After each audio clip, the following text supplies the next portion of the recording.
Well, so my question was that, as you often say, that people don't struggle to deal with conversations at the heart of any decision. Conversation is there, but they have the knowledge. They don't lack it, but because they can't access that knowledge in the moment they need it, right? So, what actually blocks that access in day-to-day conversations or everyday conversations, if I miss it?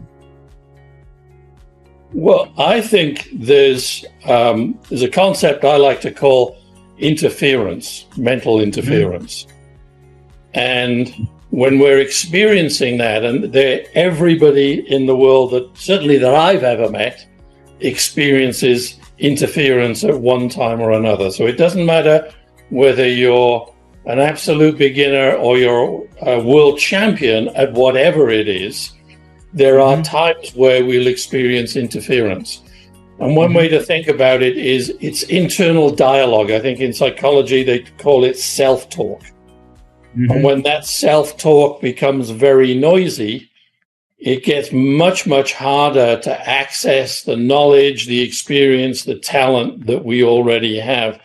One way to describe it is I sometimes call it watch out mode. It's when we go into the fight or flight response is what it used to be called. I think that these days they call it the amygdala hijack.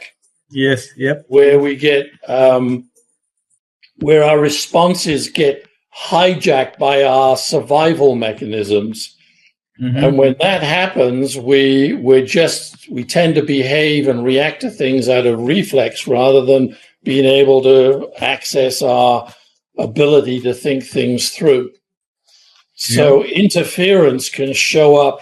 A classic example would be somebody who may be very good at, say, speaking to a group of 24 people, put them in front of 2,000 people, and it can trigger a lot of interference, and that has a huge effect on their ability to speak naturally about something they're very expert at. And of course, I'm speaking from experience when I say that, because that was me. So interference is, it's the nature of being human. I think there's times where we need to be in the fight or flight response, but when it gets triggered in circumstances where it's not really necessary, it gets in the way of our ability to do things like, for instance, have a conversation with somebody, have a constructive conversation. Oh, so, okay, thanks. I'd invite our group to think about, usually when I poll people, how many of you have had a conversation recently that you wish you could have a do-over? In other words, you could do it again because it didn't go well.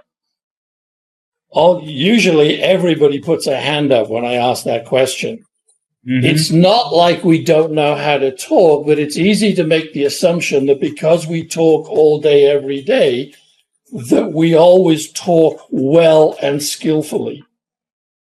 And the evidence is that that's not true. So interference, these things that go on in our mind, the self-talk that gets in the way of us doing things as well as we can.